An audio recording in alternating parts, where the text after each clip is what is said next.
So I appreciate everybody showing up today. It's funny, I was driving here today and I realized I haven't done this since last March. And I did this particular training twice before the shutdown, and I did it a third time about a month before. So I was excited to do it again because this is one of my favorite trainings. So let me just ask, raise your hand. Is it okay if I'm completely transparent with you today during this training? All right, raise your hand. Is that completely okay? Because what I like to say about training is, I'm gonna give you guys some actionable items that you can use in your business, but you know what today's training is not gonna get you? It's not gonna get you a listing. Just by coming to this training, walking out of the room, and going on with your day is not gonna produce a new listing. But it's what you do and you take with this information and you create action with it and keep yourself accountable with the information is what's gonna make the difference. Because again, being completely transparent, I've gone to trainings, I've gone to seminars, and I've been so excited with the information I got that I'm ready to run outside the room. And I don't know about you, but I've lost steam within about 5 minutes after the seminar, right? Every great idea I heard I was gonna implement, and I probably learned it from somebody who never sold real estate or recruited an agent in their life. But I go out, I run out, I said, okay, great, I'm gonna do all this, and then it just falls flat. So I like to be completely transparent, and I like to tell people what you're gonna learn today is not gonna get you a listing, but what you do with this information and the action you take is what's gonna create it. So we call this the rolling 10. 5 ways to carry more than 10 listings, always. So things we are gonna learn about today. We're gonna talk about the 3 C's that you need to be a great listing agent. And if any of you follow me on social media or you talk to me, I always talk about these 3 C's. One is confidence. If you are not confident as a listing agent, as an agent, the seller's gonna see this. And you know how I know this? I was 26 years old on a listing presentation for $1 million house, and I got laughed out of the appointment. Laughed out of the appointment. The seller looked at me and says, "You really don't know what you're doing, do you?" I said, "No, I'm not. No, I don't." He's like, "I'm not gonna list with you." I said, "I understand." Because I was not confident. And you know what else happens? I've talked to thousands of agents. Thousands of agents. You know how many agents always tell me, "Oh, when I go on a listing appointment, I nail it every time." Nobody nails all their listing appointments. Nobody has a 100% conversion rate, right? But the more confident you are with your listing presentation, the more confident you're gonna be with your listing prospecting. Because a lot of times, if you're not confident about your conversion in the appointment, and I do a whole listing presentation where I go through 13 questions that I ask every seller, and I set the tone, because I always say the person who wins the listing presentation is going to win the time working together. Who here has been on a listing presentation and you walked out that door and the first thing you thought is, "I can't believe I just signed a contract that this person's gonna be in my life for the next 6 months." Right? I always sometimes say some of the best listings you take are the ones you don't. This market, it's a little different, right? When I did this training last March, it was a whole completely different world and market.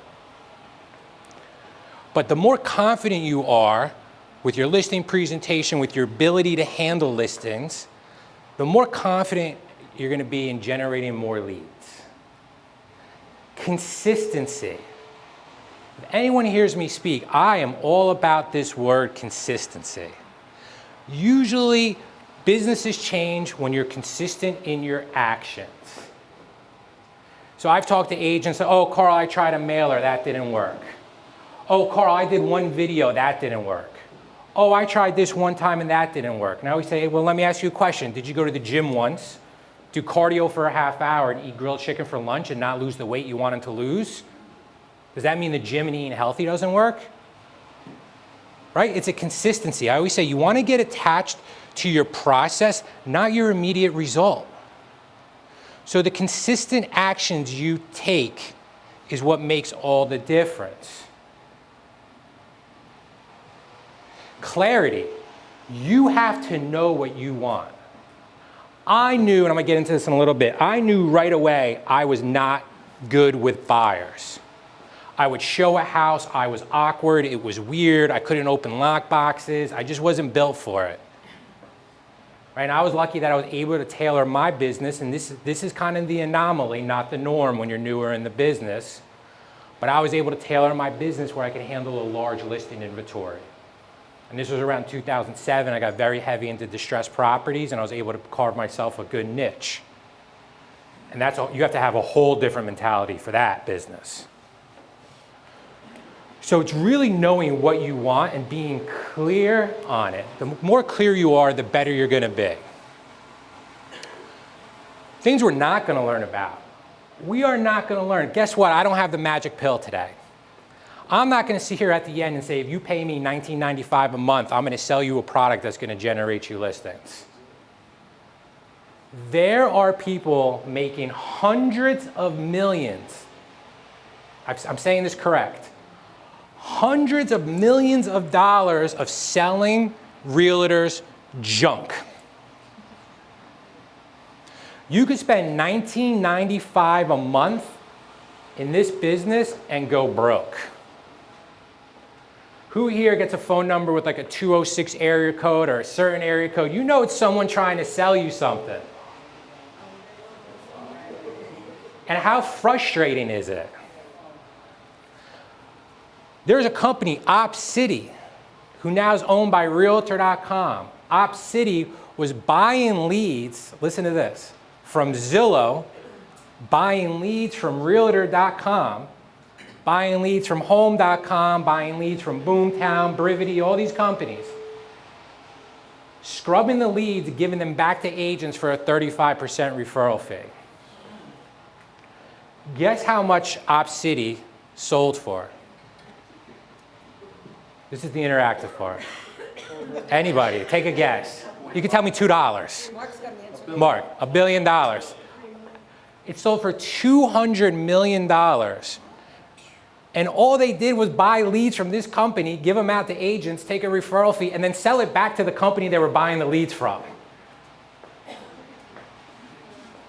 I sat in a training 3 years ago and I said, hey, listen, to all the agents, and we have agents with pretty big Zillow spends. I said, you know, Zillow's gonna turn upside down how they charge for their leads. Who here in the last year has used Uber Eats, DoorDash, any of that, right? What's the model? They get paid a percentage fee for connecting the restaurant to the owner. OpCity, Realtor.com now is ending contracts with buying leads. Because why are they gonna sell you leads for $1,000 when they could charge you a 35% referral fee and control the transaction?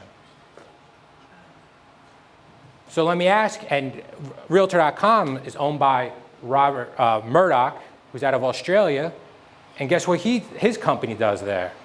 That's what they do in Australia. So let me ask you, Zillow, who's one of their #1 competitors?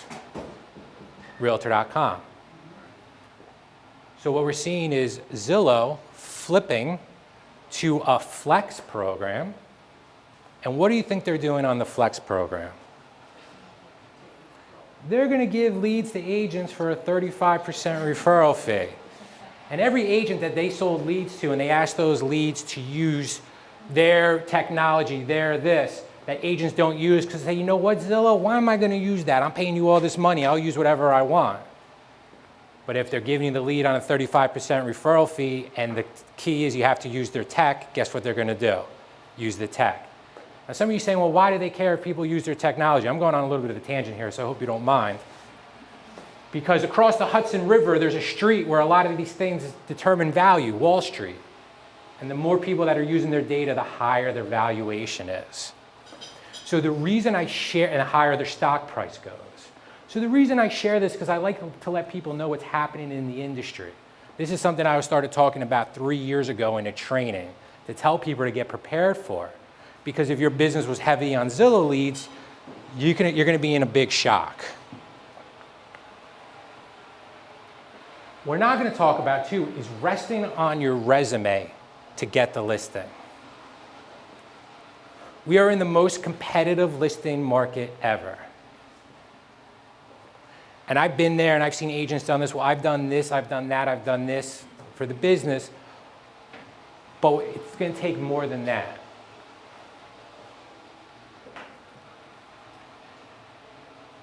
I like quotes. A big quote guy, big football fan. This is one of my favorite quotes. The dictionary is the only place that success becomes before work.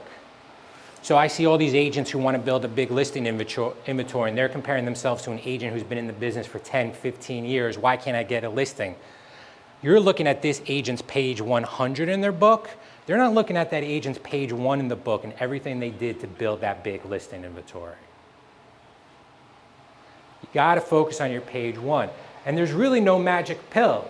To build a big listing inventory, it takes hard work. There's no other way to get around it. It takes hard work. So it was 2006. I'll take you on a little timeline. Carl Sanfilippo with hair was living in Philadelphia, working in political science after going to Muhlenberg, after getting my master's degree at Lehigh, and I had my dream job. Well, I found out within 30 days that my dream job sucked. So 30 days later, I pick up the phone, I call mom and dad. I said, hey, mom, dad, I'm moving home. I haven't lived at home since 18, I'm moving home. Mom, dad, did you hear me? I'm moving home. My mom's like, oh, we got to redo your room. All right, we're moving. They're like, well, what are you going to do? You got to have a plan. I said, I'm going to be a realtor. This is before it was cool and it was on TV shows and everything else. I grew up around real estate. I wanted to get into it. So I got in around April 2006. Do you guys remember what, anyone who was in the business in April 2006, was that a good market or a bad market? It was a good market. I came into this business, people talked about this real estate market, and they talked about it like it was the Loch Ness Monster. They're like, the market. I'm like, I don't even know what that means. So here I am, 25, 26 years old. I'm broke, living at my parents'. Luckily, my dad didn't charge me rent. I got a Discover credit card. I still have the credit card. It was 0% interest. All right, I can live my life on this credit card for the next year, and if I can't pay this off at the end of 12 months, I'm going to go get a real job, because this is not a real job, right? I like being in real estate, so I get freedom. I could work less hours. Good luck. It's all right. So I get this credit card. I still have shore houses with my friends. I'm still going out. You know, I'm the guy. I'm like, hey, I'll pick up the tab. I'll put it on my credit card. Give me the cash. This is not a Dave Ramsey sanctioned training, right? But you got to do what you got to do when you're building a business, right? And I went in every day and I treated it like a job when I was a new agent. I was there 9 o'clock. I was there to 5. There was this thing that I used. It had 9 digits on it to build business. It was called a phone, because there was nothing else. There was no Zillow. There was no anything else. I didn't have money. I didn't have friends that were buying houses. So I had to create the business. My first calendar year, I did $15 million in production. And people like, you know, oh, yeah, you got lucky, that. And then listen, a little luck, a little timing, but a lot of hard work. So here I am, did this. I built a team. We were pretty successful before Teams was cool. I didn't even know I had a team. I tell the story, people are like, oh, you had a team? I'm like, I did have a team, yeah. Had a team, we were doing a ton of business, everything was going good. 7 years later, I must have hit my head somewhere. I said, I'm gonna buy a real estate office. Purchased my office in East Brunswick. I went through the toughest 18 months of my life.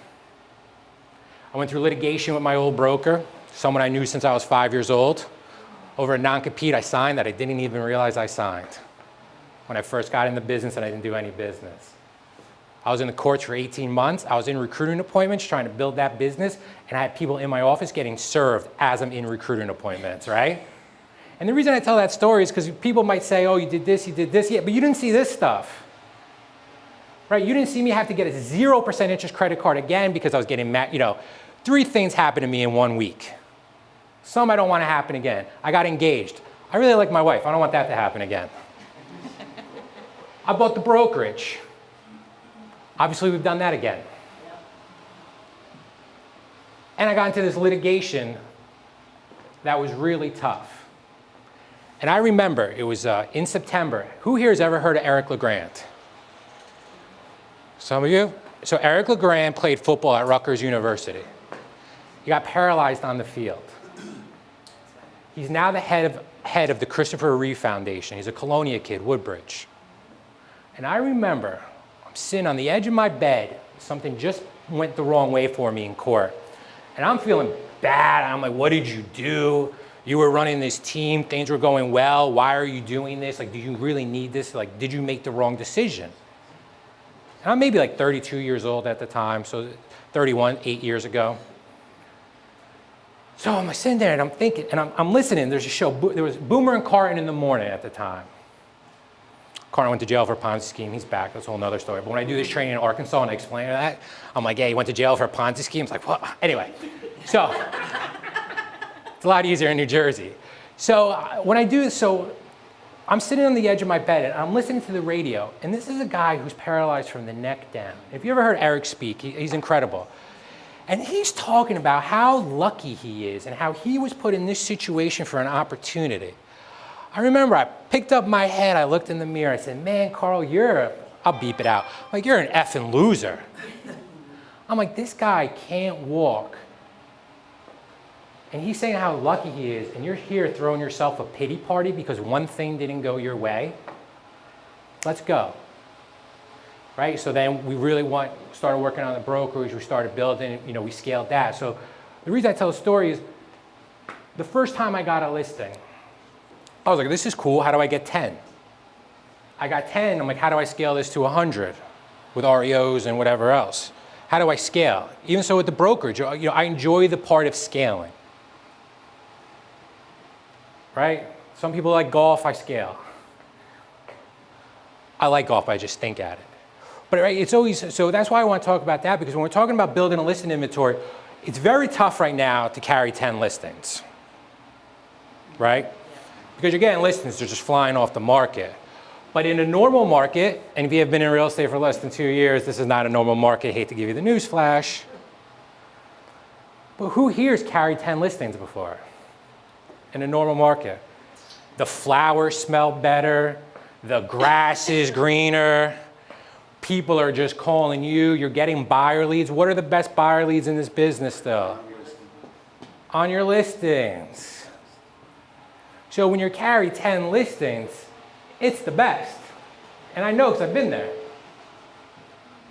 So that's why I always tell agents, when you're focused on building, just focus to that 10, 30. We have agents 30, 40 listings they're carrying. Again, normal market. And I think we're going to see inventory loosen up in the next few months. Because school is going to be settled back in, things are going to get more settled, things are more opening up, we're going to see more listings. I want to talk about a few books that I read that have helped me in business and becoming a listing agent. First one, Dan S. Kennedy. He is the godfather of info commercials. So I'm sorry, but the guy knows what he's doing. Who here has ever heard of Craig Proctor, real estate coach? Craig Proctor has learned everything from Dan Kennedy. He is the king of copyright. Copyright is so important in any mailing you send. Even if even the way you post on social media, if anybody's connected with me on Facebook, if you see how I post, when I post something, I pay a lot of attention to my copyright. Because people remember what they see, read, and hear. So if you're sending out a mailer, we're going to go into this a little bit, is if the better your copyright is on the mailer, the higher conversion rate you will get. Next, Good to Great by Jim Collins. Has anyone ever read this book? I talked about this in my training last month. Who here remembers Eckerd? The drugstore? Yeah. Oh, yeah. Yeah. Everyone's like, why? You told me you were going to talk about Eckerd today. I would not have believed you. Right? You remember Eckerd. Who knows what Eckerd's business model was? Eckerd would go to every strip mall and buy every mom and pop pharmacy, stick their ugly blue awning on it, and call it Eckerd. Eckerd is no longer in business. Eckerd was a good company, though. Who here has heard of a company called Walgreens? Yeah. Who knows Walgreens' business model?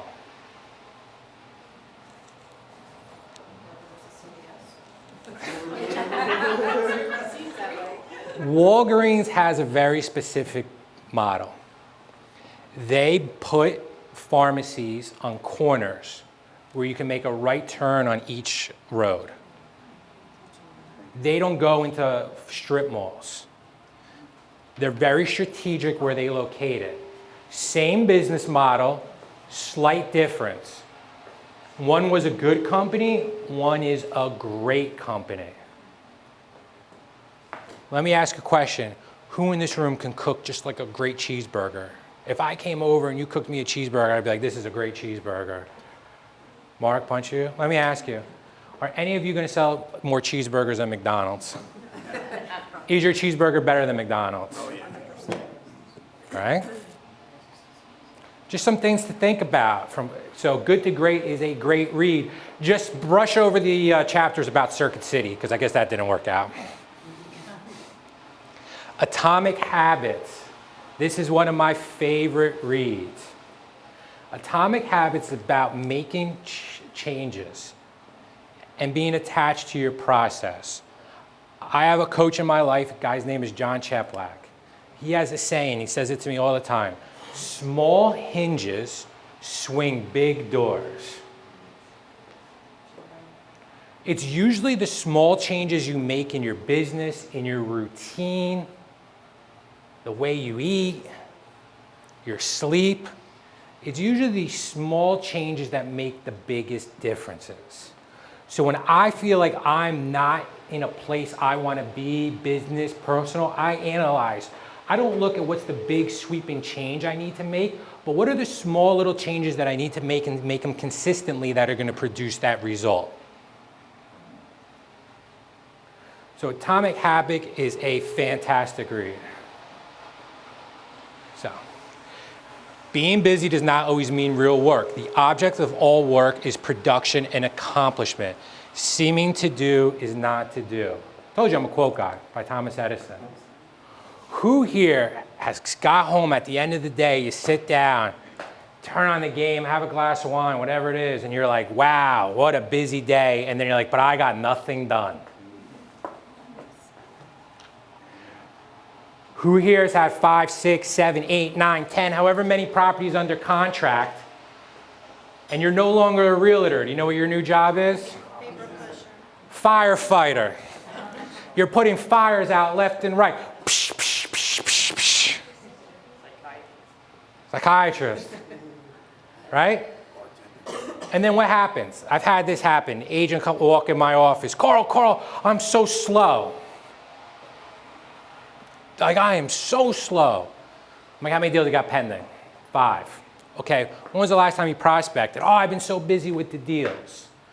When you commit to prospecting every single day or consistently, you know what happens to your business? You eliminate the peaks and valleys.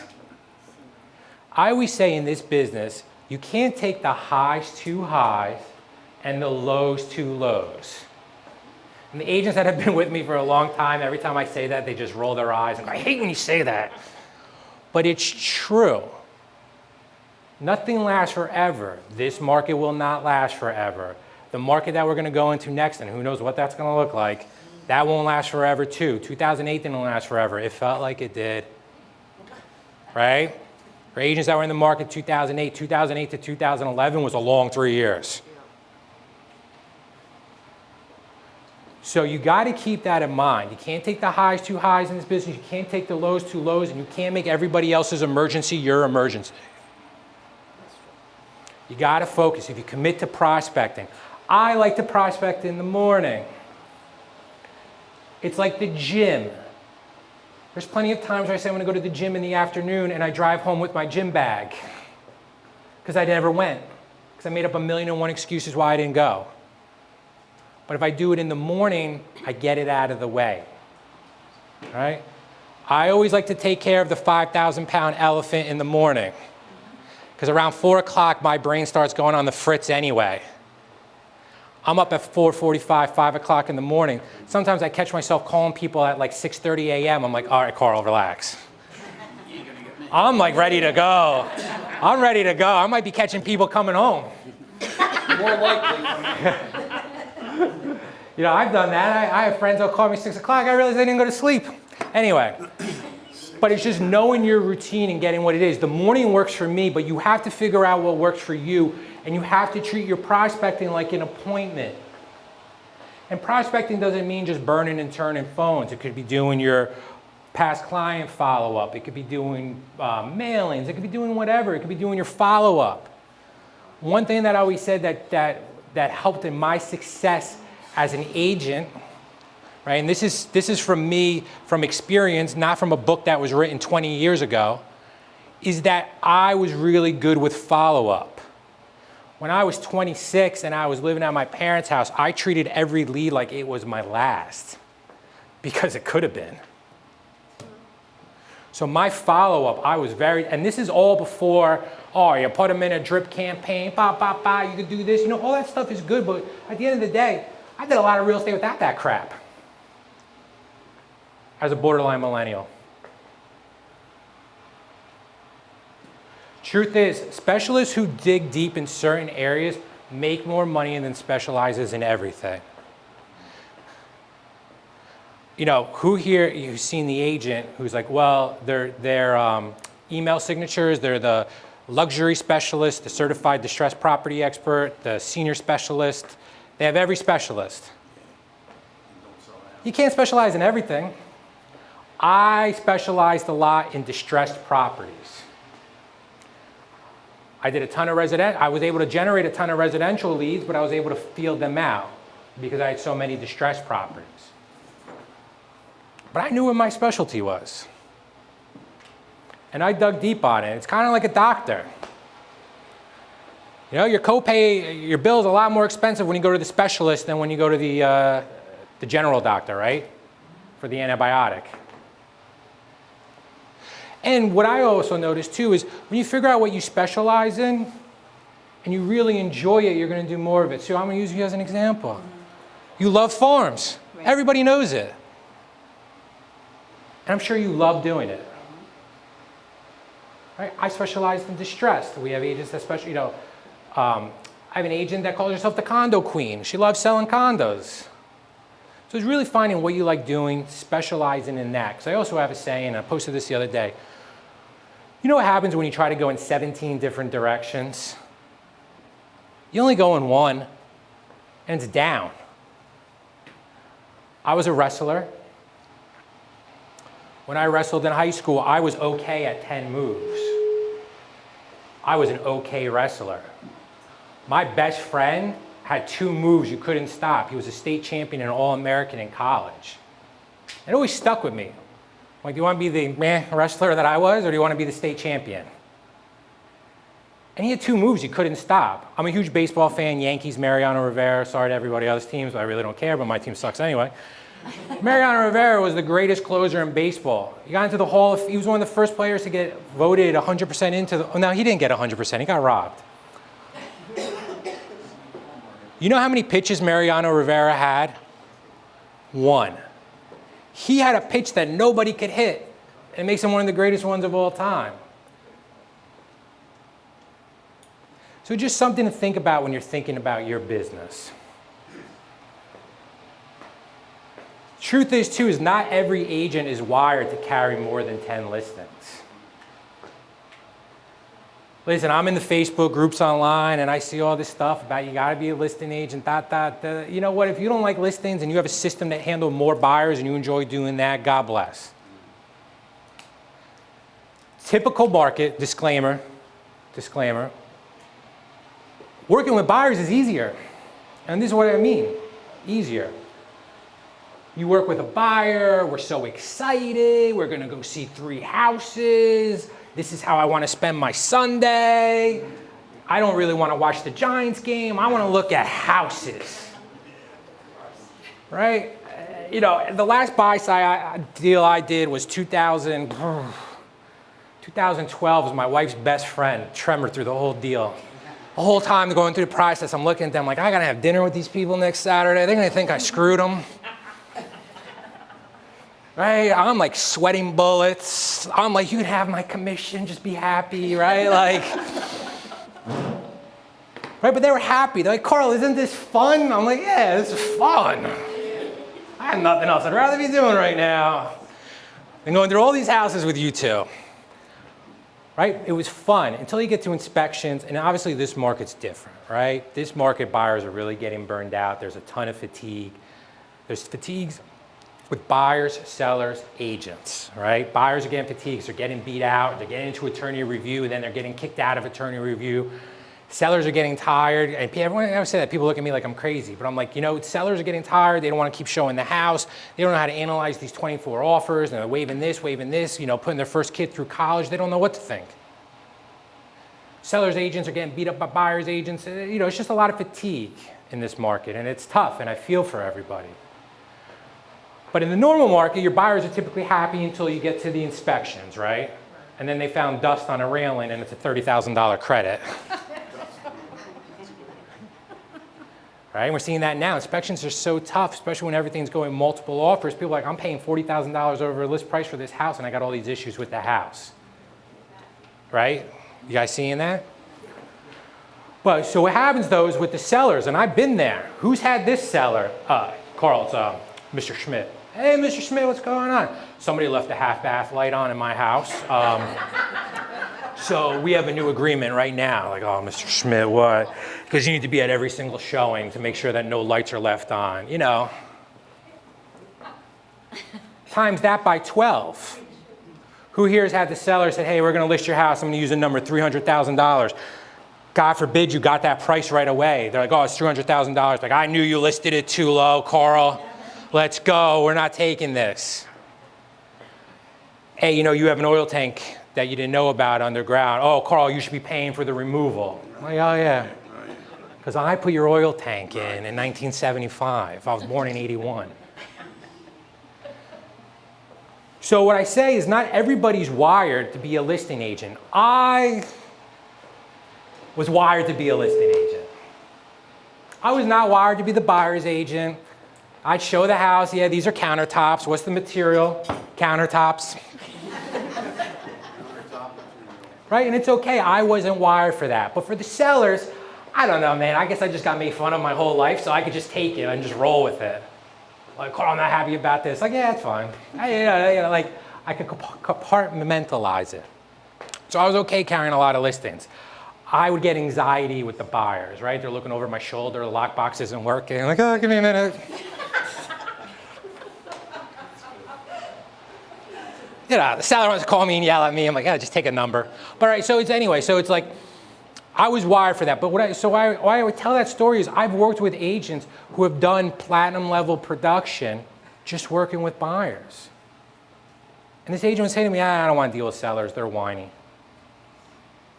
So you got to know what you got to like. A lot of people want to think they're going to be a big listing agent, but a lot of times people can't make that hurdle into listing agent for no more reason than they're not that confident and they don't really enjoy working with sellers. But you know what? You say that in a room full of realtors, you get a lot of weird looks. I'm saying it's okay. Because this business is the best when you're doing the amount of business you want and the amount of time you want to spend on doing it. And that's different for everybody.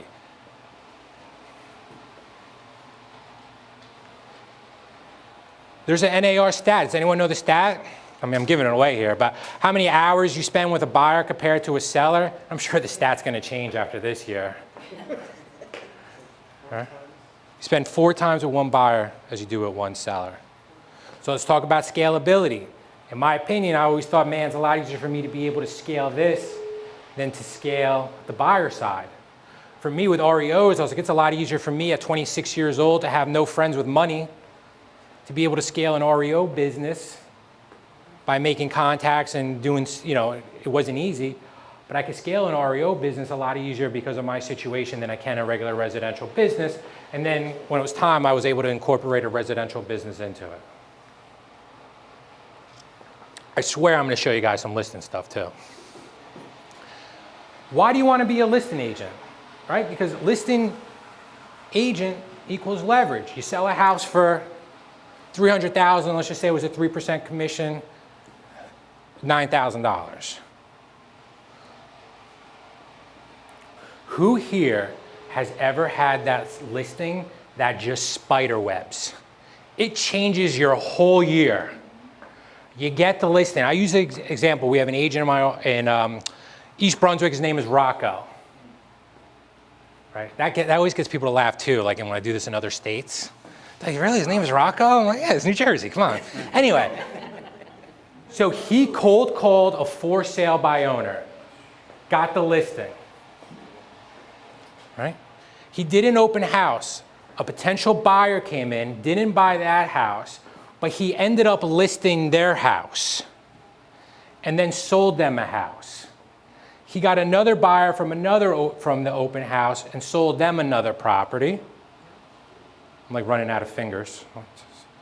Then he got the buyer for that townhouse and then sold the seller something else. I ran out of fingers. I think I'm at 7. That one cold call or prospecting got him 7 deals. And I get it. You work with a buyer, you put them in your referral program, it's going to create more. That one buyer is usually that one transaction, and then you put them in your referral system. But with the seller, it could spider web into multiple deals. So that's how the math breaks down. So the truth is, if you really, really, really want to be a big listing agent, you got to be consistently prospecting for the business, especially now more than ever.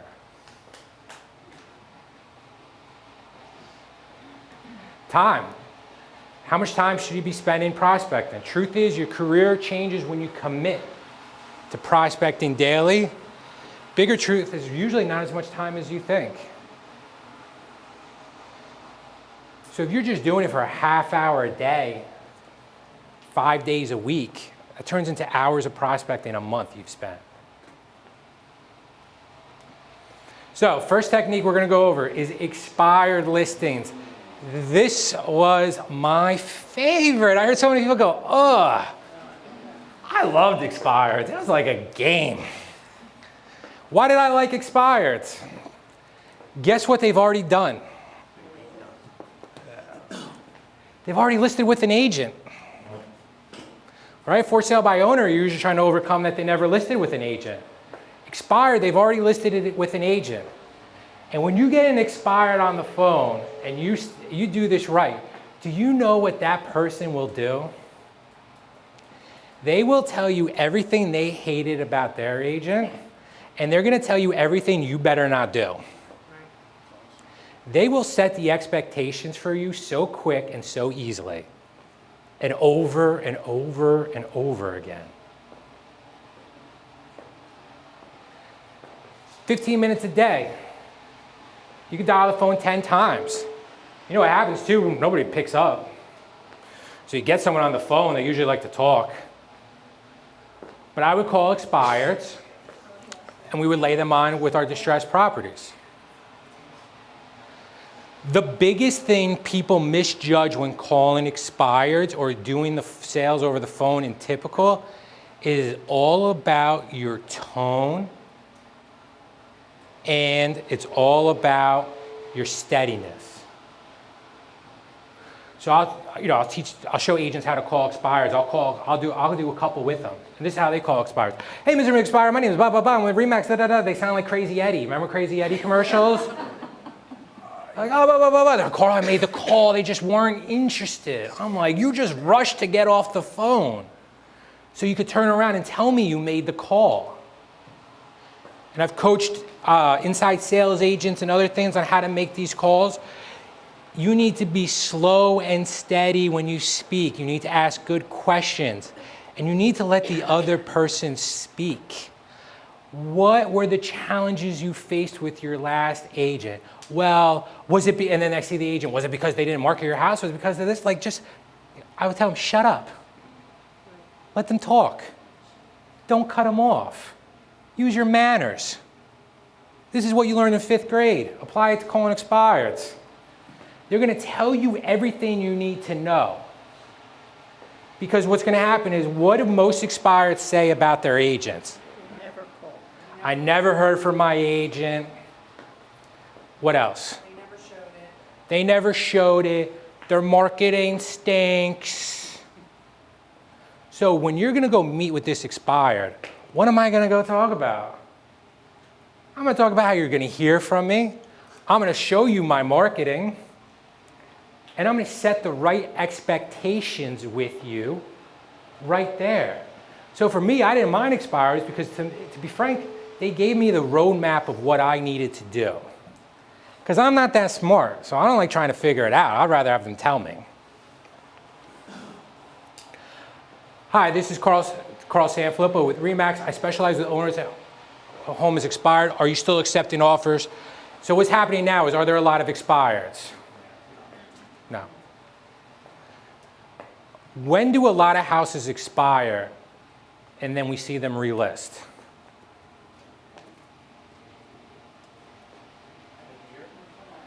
The holidays. How many times you talk to someone and say, we're waiting for after the holidays? We're waiting for the spring market. I don't even know what a spring market is anymore in this market. Do you guys? It's like the never-ending spring market. And one thing I like about agents too, right? It's so busy. You know, as soon as it slows down a little bit, everyone's gonna be like, whoa, what's going on? There's more inventory. What's happening to the market, right? So what's gonna happen is, guess what happened in the fall of 2019? Or the winter of 2019? A lot of people took their house off the market. And then what did they say? We're going to sell in the spring after the holidays. Well, what happened in March last year? How many people were putting a house back on the market? If I was to call expireds today, I wouldn't be going after the fruit that everybody else was going after. I'd be going after the 2019 people.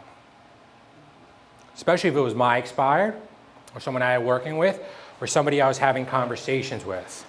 Because right now, there's a handful of expireds, and everybody's calling those expireds.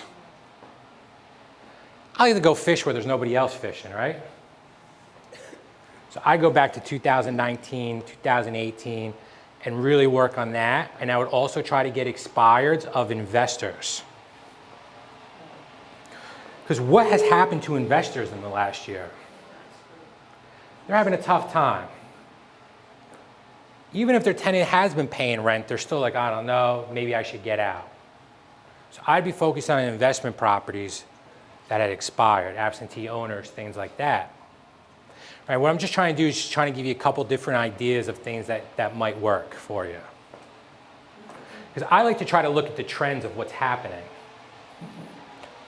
You know, explain what makes you different from other, you know, what is your biggest reason you believe your home didn't sell the first time?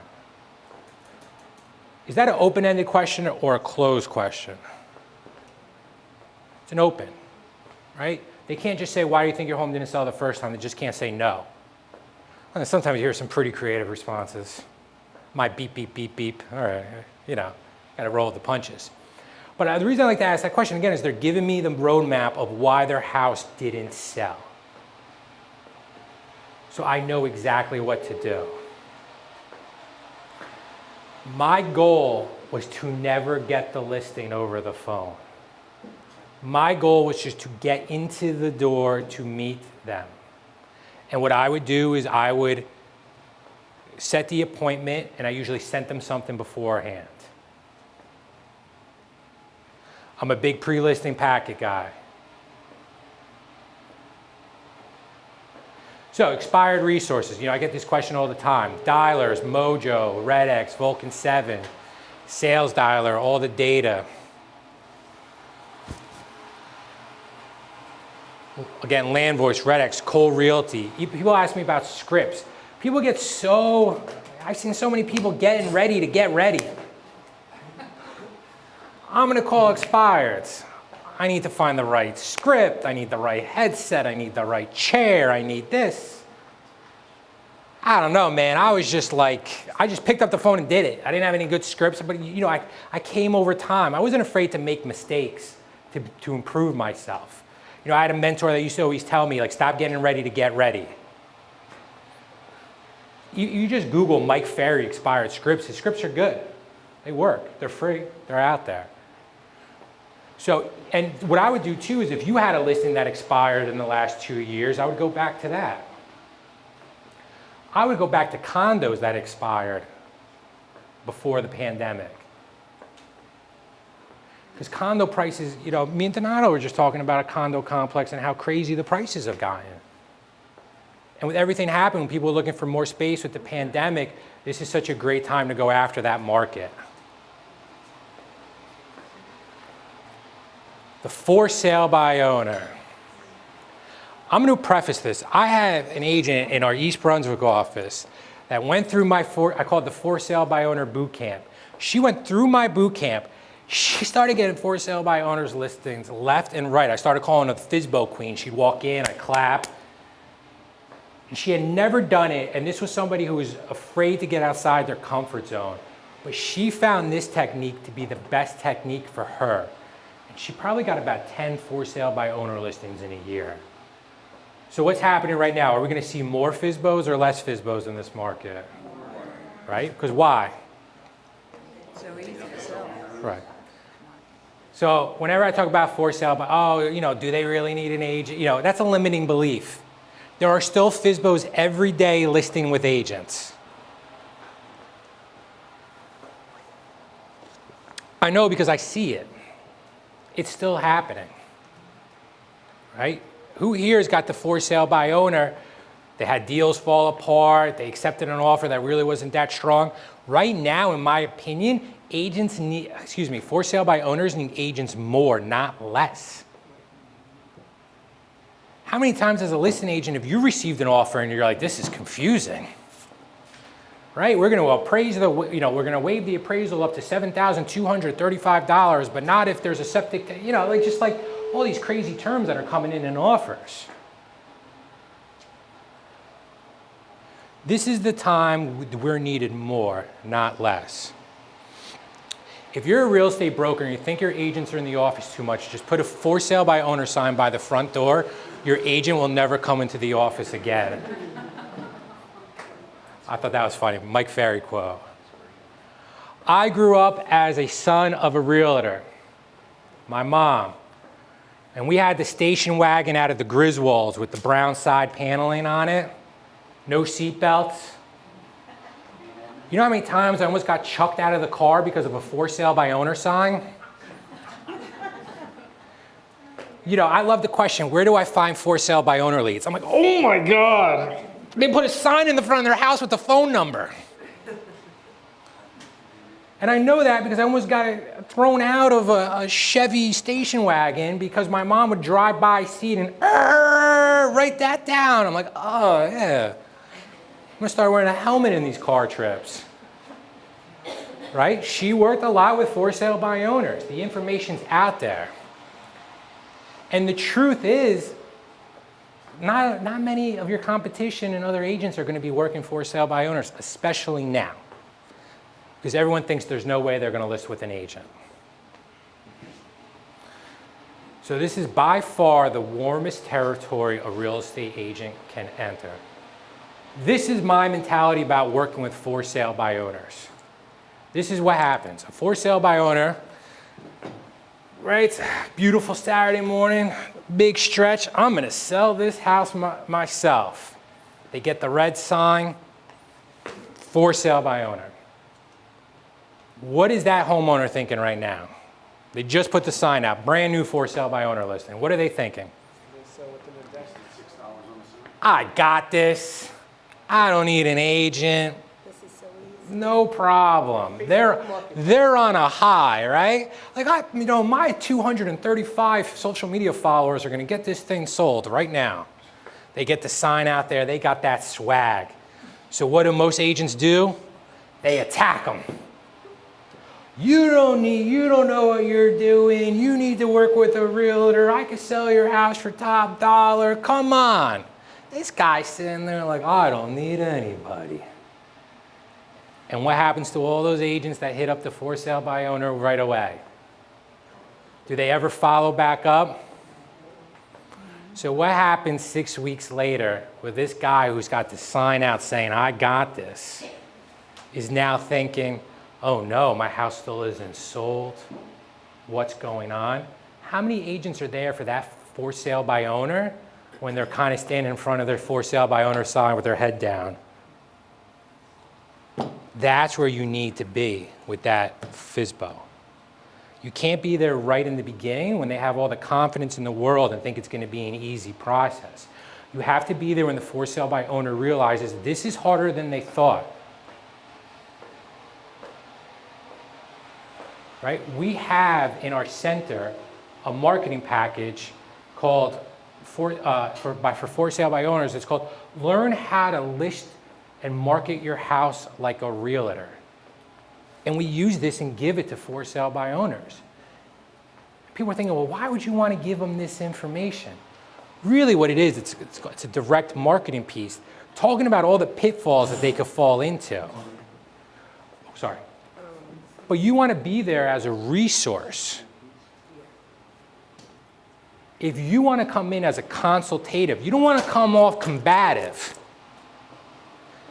Who knows who's here that ever heard of ForSaleByOwner.com?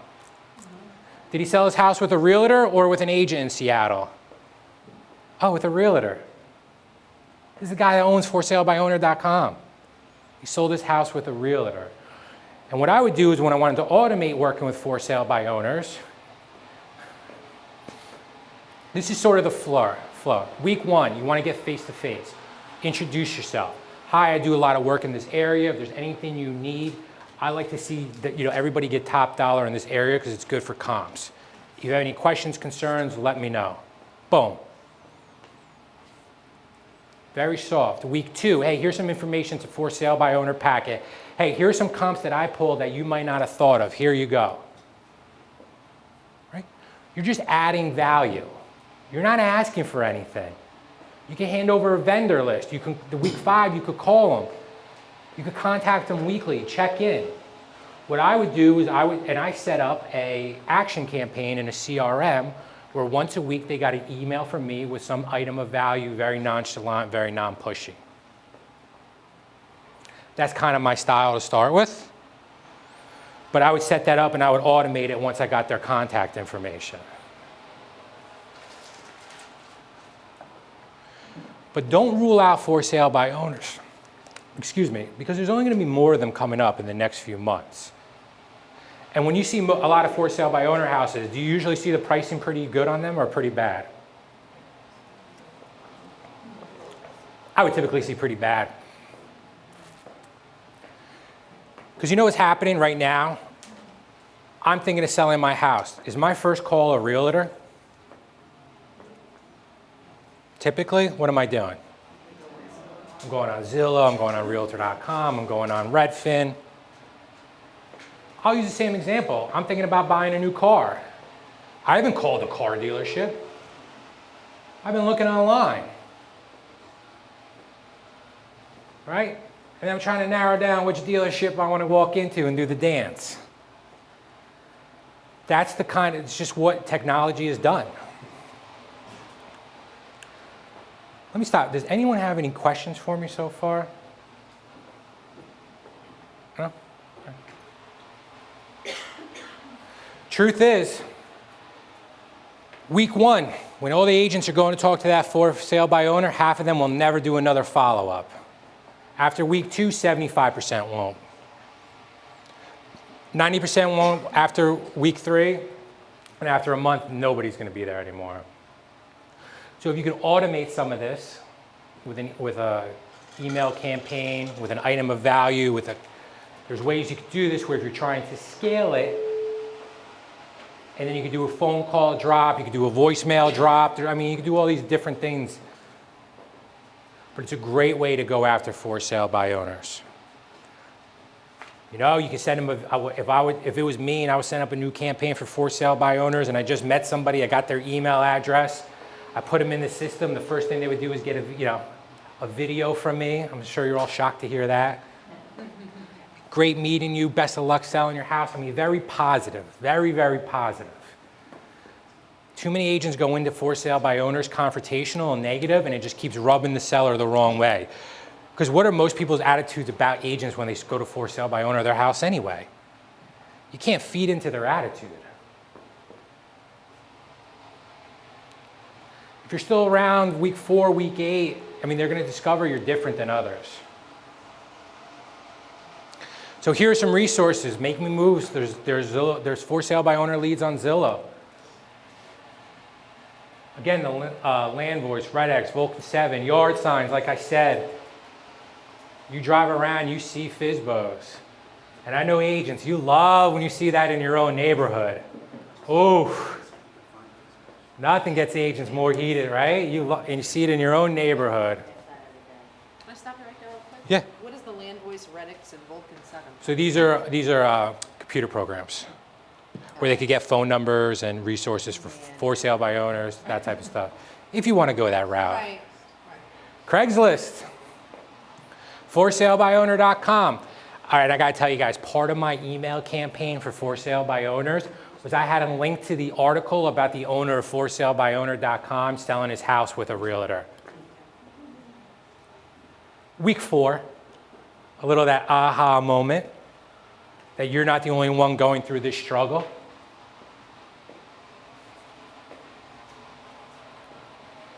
Yeah. Are you gonna, is this gonna be accessible? Yeah. And we're recording this too. But yeah, the slides will be accessible to send out. Farming and direct mail. Truth is, it's not dead. Truth is, a lot of people do it, I think, wrong. Who here has like the junk drawer, like the mail drawer at their house? Like they get mail, it's not that important right away, you put it in a drawer, you get to it later. Me. It's pretty, yeah. So my family, we got this sick thing that we do, is we have all the mailing I get from agents to my house. And even my wife's like, did you see this, how bad this is? And she'll like slide it over. I'm like, oof, ooh. There was one and I knew her. You know, she kept saying she was the key to my home and my sale. And every time I read it, I was like, oh, I just wanted to call her and say, just please stop sending this. It's not dead, but it only works when it's done consistently and effectively. And you also have to be mailing to the right area. It needs to be an area with a turnover rate. Does everyone know how to calculate a turnover rate? You take how many houses are in the subdivision that you're mailing to, and you divide it by how many houses have sold in the last year, 2 years. And you want something over like 6, 7%. Because I see agents who are like, well, if I'm gonna mail to like this ultra luxury area. But you know what happens in those areas that you're mailing to where the turnover rate is 1% or 2%? Good luck. You're gonna lose out to people who get referrals and everything else. You gotta be mailing to an area that has a high turnover rate. You know, starter communities where people buy and then they go move up, your townhouse communities, your condo communities, that the subdivision where a lot of people might be moving out because they're moving to 55 pluses or out of states. Those are the type of areas you want to, but I always say follow the data. So you want to pick the area that has the highest turnover rates.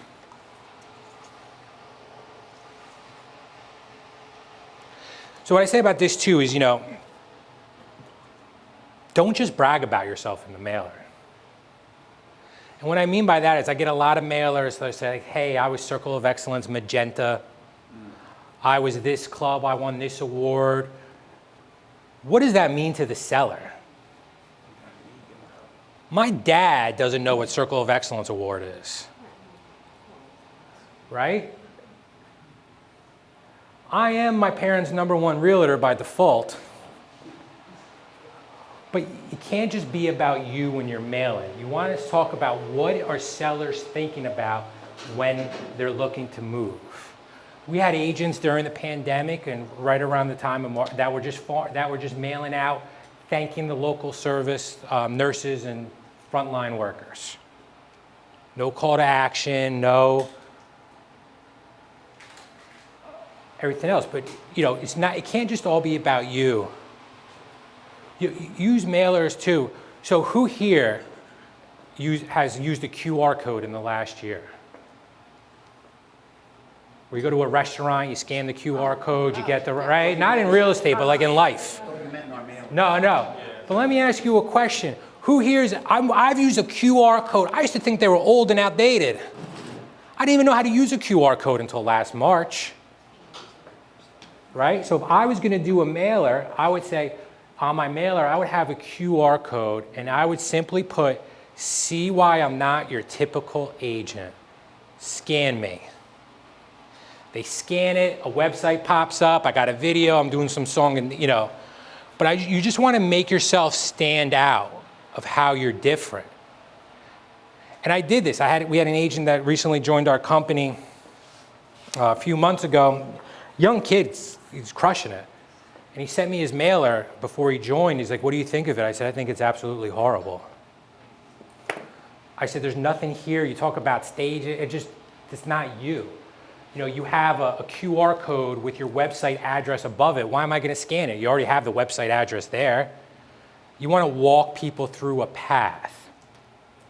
Because if somebody might not be ready now who gets your mailer, your goal is to try to get some of their contact information and get them into your funnel.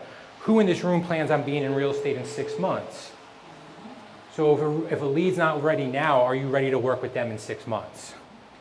So we can't ignore them.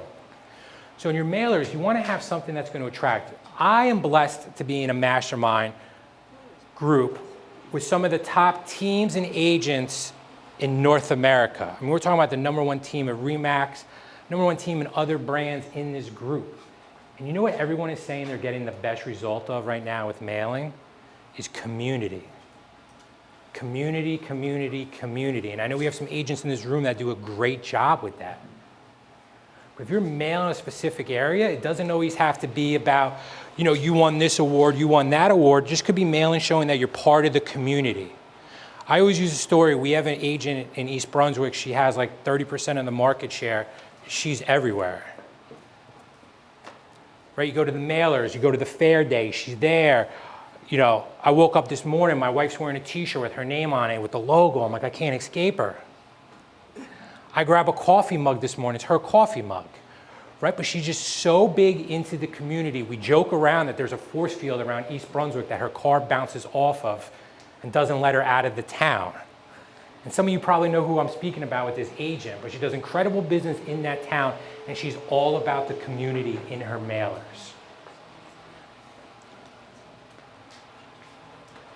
You have to stand out from your competition. That's what I'm saying, is everybody's gonna say they're the #1 this, they're that, they got this, we're the #1 website on Tuesdays and Thursdays at 7 a.m. Right? Everyone knows how to skew stats. But what is standing you out? I always say this, is what are you gonna mail that you're not gonna end up in my junk drawer or right into the garbage? I mailed to short sale leads a handwritten letter. A lady called me about it 4 years after I wasn't even in production anymore. She calls me and says, I want to list my house. I'm like, where did you get my contact information from? She's like, I got your handwritten letter that you sent 4 years ago. For some reason, it just resonated with me and I kept it. My first thought was, I do not want to walk in this person's house. If she saved a letter from 4 years ago, how much other stuff is she saving? But it made me stand out. And all I did was make it look like a handwritten letter. I paid my sister-in-law at the time, who was in college or whatever, $50 to do it. Handwrite it, we hand wrote the envelopes because we wanted it to stand out. How do you get your mailing to resonate? It could be the local high school football schedule. If you're really focusing on a community, you want to be an expert in that community. And that's how you can show it. And we're going to talk a little bit more about how you can show it. But community, community, community. What's making you stand out? What are you mailing that's going to help the seller? We helped an agent with a mailer. And what did we talk about? It was during the pandemic. How to show your house safely during a pandemic, because people are concerned about that, right? We're also going to talk to you when selling your house. We're going to talk about how to sell your house without having 50 people come through it. Because you know what we're doing as agents right now? Is we're putting pictures up of open house line with 50 people out there and other people thinking, oh my God, I gotta have 50 people through my house on a Sunday to sell my house. But most of you probably could take a listing and sell the house without having 50 people through it right now, right? You have to mail to what the concerns and what's going on in the marketplace. You can use data. So if you come into my house and you want to list my house with data, you're probably not going to get my listing. Because I'm going to be like, what? Oh, man. I don't know. What? But you might be dealing with somebody who's an engineer or somebody who's a numbers person. You better have data and not all fluff. I'm more like, hey, show me the shiny object. Oh, that's cool. Wait, what does that? I'm like, whoa. More so than, well, I got 175% of the ARV. You know, that's just not how I'm wired. I'm shiny object. But you got to also pump out the, try a mailer with the data. Here are the recent sales. You can market community events. We have an agent who does a great job. Every July, she does a town-wide garage sale. She maps it out. We do a press release. She gets so much business from that because she's just known as the expert in that town because of what she's doing. The community events, I mean, right? Hopefully this year we should be seeing a lot more of, we have East Brunswick Day, Old Bridge Day, Hamilton Day, right? You can mail out about that information. It doesn't always have to be like, hey, if you want to sell your house. You can put, you're going to put hints in there, but it doesn't have to be all about that. It's about being the expert. Track your results. This is what I said to this agent who joined us after he showed me his mailer and I ripped it apart. How many of you get phone calls? Who here picks up Mark, don't raise your hand. Who here picks up every single phone call you get? You guys are good. Well, it's not stupid. It's good because it could be leads. But let's just say 5 people raise their hand. How many people do we have in this room? Call it 30 something? Right? So let's just call it maybe 10% pick up the phone. So that means 90% of agents don't pick up a lot of the phone calls. So let me ask you this, is how many of you would be upset if you leave here, you have a voice message, it's somebody that you sent a mailer to, they said, hey, I got your mailer or whatever else, and you're never able to speak to that person again. The lead just completely ghosts you. Would you be upset? I'd be pissed. It's happened to me. Now let me ask you a question. If you're sitting here right now and you have your cell phone on, Travis, and your cell phone rang mailer lead, what would you do? You wouldn't walk, you'd run out. Well, I'm trying to be nice. I know, it's all right, I could take it. You would run out of this room. If I was standing there, you knocked me over. So there's things, and we've talked about this in one of our recent masterminds for the office, is about the tracking phone numbers. So if somebody's calling my mailer, they're going to be calling a specific number, and my cell phone will ring mailer lead. So there's programs like Better Voice, Call Fire, tracking phone numbers. You don't have to put, and the best part is I don't have to put my cell phone out there to everybody. So we use the tracking phone numbers, and we put them in all of our different lead sources. We've done this with agents who have spent, they say, well, every time someone calls me, I ask them where I get my name and number. I'm like, no, you don't. It's impossible. You're driving, you're distracted. But what happens if you put these tracking phone numbers in all your different lead sources with programs like Better Voice, Call Fire, Call Rail, is that you're able to track where your leads are coming from without having to ask, where did you get my contact information? So instead of guessing whether or not your mailers work, you now know whether or not your mailers work because you have the data behind it. And also this is, who here has ever picked up the phone call and be like, hello? Oh yeah, hi, I was looking for Carl. I'm thinking about you selling my house. Like, hello, what a beautiful day we're having today, right? But if you see the lead coming in and it says mailer lead, you're gonna know how to take that phone call. And you're probably going to pick it up a lot different than if it was just a random phone number. And we have it to the point where it would ring mailer lead, short sale lead. So our conversion rate was through the roof. And it wasn't that tricky to set up. I figured it out one day. A Better Voice, Call Fire, but You could even start with Google Voice. Google Voice is a free service. You could get a phone number. I used to put the tracking phone numbers on my signs, and then it would go out to and then when they would call, it would go out to buyer's agents to work the leads. So I was able to track who picked up the call. I was able to record it, check for quality. And what we're able to do is these small little hinges made big differences in our business. Right now, I've not gone over a technique that nobody in this room hasn't heard before. But all I'm doing is trying to give you small little ways to maybe improve it and get a better return on it. So, we talk about this in your mailer. If I would send a mailer, I would think, take a minute. What makes you better than other agents? This, guys don't have to start shouting it out. Just take a minute. What makes you better than other agents? Why should someone hire you instead of a different agent? So before I would send marketing to me is you want them to know what it's like to work with you before they work with you. Who here has had a buyer or seller who said, hey, Matt, if I knew how great it was to work with you, I would have worked with you before and not work with the other agent? Right? You know what, Matt? And not you, Matt. I'm just not using this as an example, obviously. But you know what? If someone says that, shame on you for not marketing why it's so great to work with you.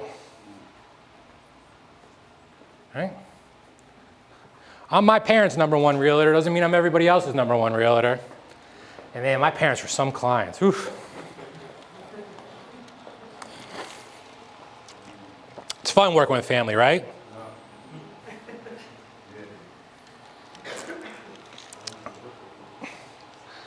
So when you get this down, that's your marketing. All right. Referrals influence top of mind. Newsflash, with all the technology and all the other crap out there, this is still the #1 pillar of every agent's business. Right? I know a lot of people in this room, big Brian Buffini fan. I'm a Buffini fan. Referrals are going to be your #1 lead source. And do you know what happens when agents do a bad job with their follow-up on past clients and referrals? That's what allows the tech companies to get in between you and your clients when you're not doing a good job with your database. That is what allowed tech companies to come in and disrupt the industry. Listen, and I've been there. But when you get this humming at the right, I always tell agents is you got to have this down 95%, 100%. When you have this down, then you start looking at adding in other lead sources. I tell the story, I told it to Matt the other day. I have an agent I work with, platinum producer, joined me, did 56 deals. So I sat down with him, I said, let's break down deal by deal where all your deals came through. 1/3 came from expired. He's a big Mike Ferry guy. 1/3 of his leads came from Zillow. Another 1/3 of his leads came from past clients and referrals. He had never done this exercise before, and he just stared at me and goes, I can't believe this. I said, you're spending all your time, energy, and effort on 1/3. You're spending a hell of a lot of money on your second third. And you're doing nothing for the other 1/3. I'm like, does that make sense? So let's take a little bit of your energy from the expireds. Let's take a little bit of your money from your Zillow, and let's put it into your past clients and referrals. He sat down, and I got him tracking all of his leads. He said he spent $12,000 on past clients and referrals and got a return of over $185,000. Who here hates working with referrals? Oh, you're all paying attention. Referrals are the best. You don't have to sell yourself. You're not pitching why you're one of the best 3. But let me say this, is who here is falling in this trap? You get a listing referral and you treat it a little bit different than you would if somebody you didn't know and you didn't get the listing because you went in a little bit on your heels. I did that. I got a referral. It was a kid I wrestled with dad. I'm like, I'm going to stroll in this. He's going to sign and I'm going to stroll right out. And I didn't get the listing. You know why? Because I didn't go in with the same process I would go in. And as I matured in business, excuse me, because I noticed I want everybody to get the same experience of working with me. And I got lazy with the referral because I went in cocky thinking I was going to get it. And what did I do? I see it come up on the hot sheet and I did one of these. Boom! Head right on the desk. Like that was a layup. And you couldn't finish it. So I learned a very valuable lesson that you treat the referrals the same way you would treat someone who's not a referral. Truth is too, you could be really nice. You could be like the nicest person in the world and never get a referral. Because you could be bad at your job. Right? You could be super nice and never get a referral, or you could be super nice and never get a referral because you never stayed in contact and in front of people and they forget you. We wake up every day thinking about how to build our businesses, how to get clients, but you know what? Our past clients don't. Past clients aren't waking up and be like, how can I get Carl some business today?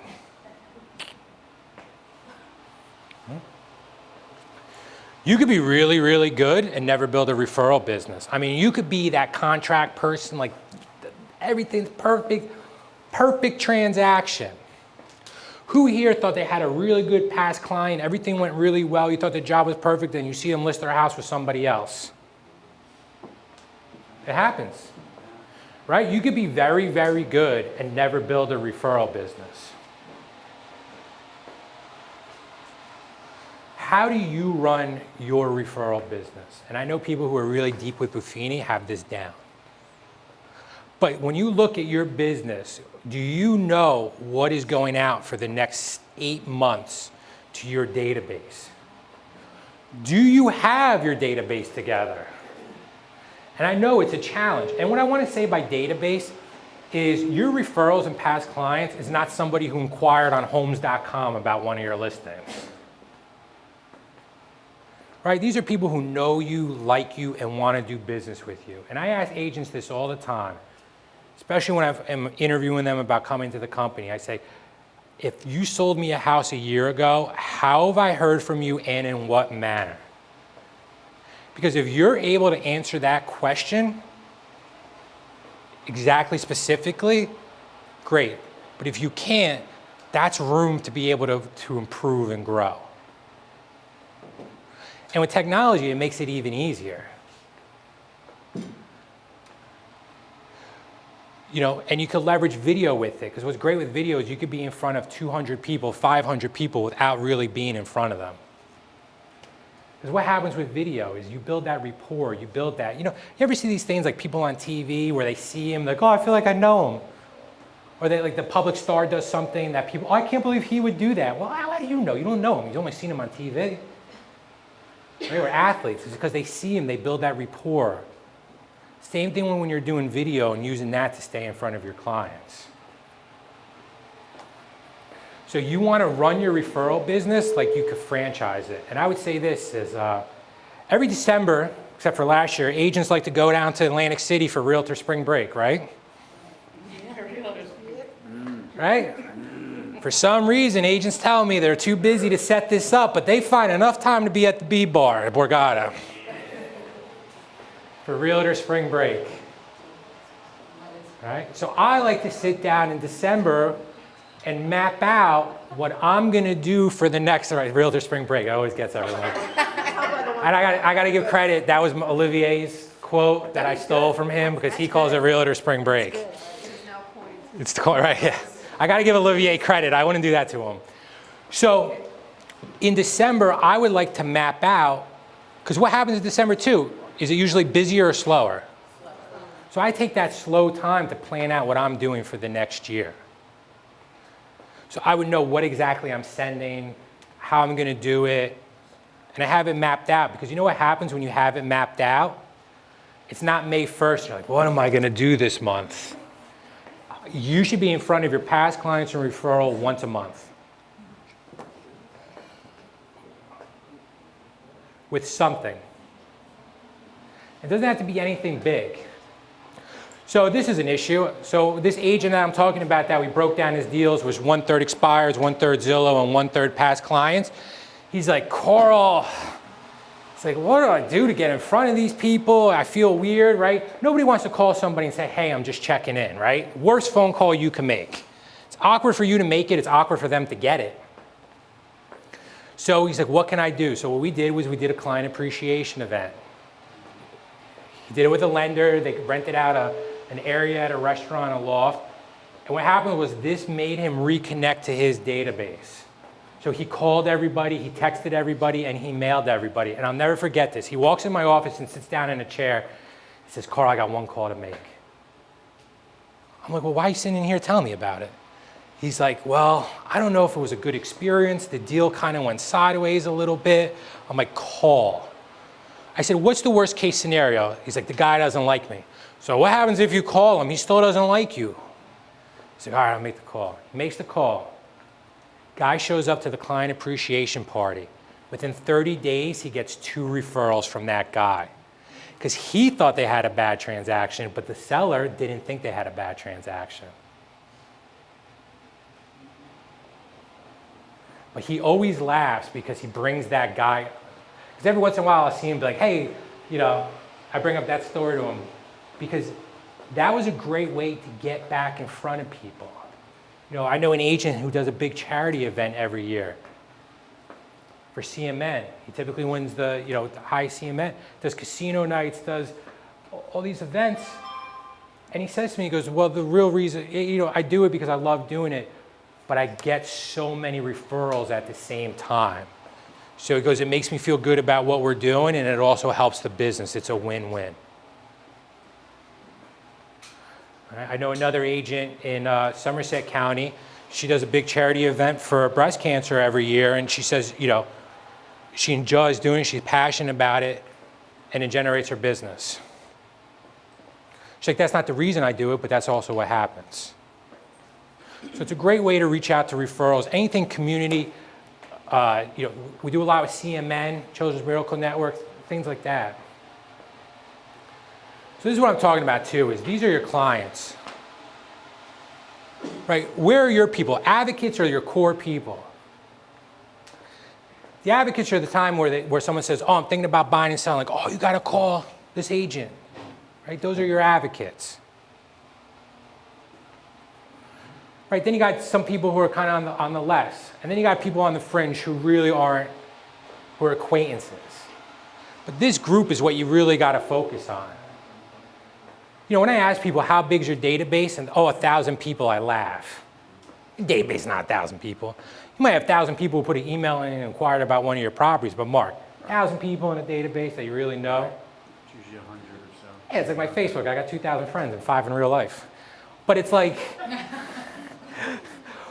but right, your database is who knows you, likes you, trusts you. It is usually your top, most of your referrals will probably come from 25 people or less. Right. Those are the ones you got to focus on. And go deep on those relationships, not wide. So like I said, I would do an email at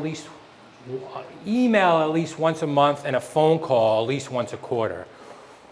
But I always have a saying when you're making calls, call with a purpose. When you call with a purpose, and if it's a client event, it's a charity thing, and we do this in our East Brunswick location, and we did coat drives, and we had scripts, because it was an easy way to reach out to your past clients about coat. We do toy drives. We load up my truck, dress up as Santa Claus. We go to St. Peter's Hospital in New Brunswick, and we donate the toys. But agents also use it as a way to reach out to their past clients. They would do a client appreciation event and say, hey, bring a toy for Toys for Tots to the event. Right? Such a great way to stay in front of your database and give back, which is super important, and it's something that I'm passionate about, especially as we grow.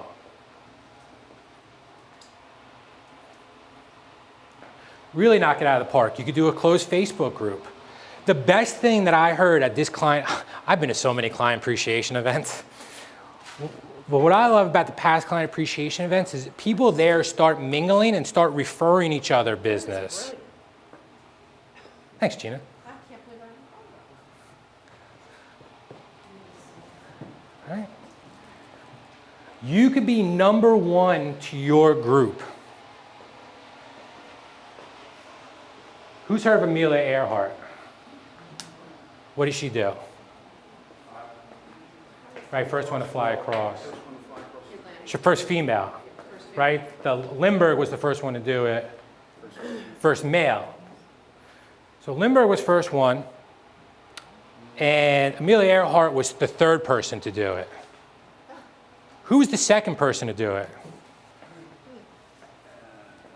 This is his point. The second person who did it faster and in less fuel. Bert Hinkler, my man Bert. Poor guy gets no love. But you know why nobody knows who the heck Bert Hinkler is? He wasn't the first in your so you could create your own category. You need to be first with your past clients. You don't want to be Bert Hinkler with your past clients and let a tech company or someone else be number one.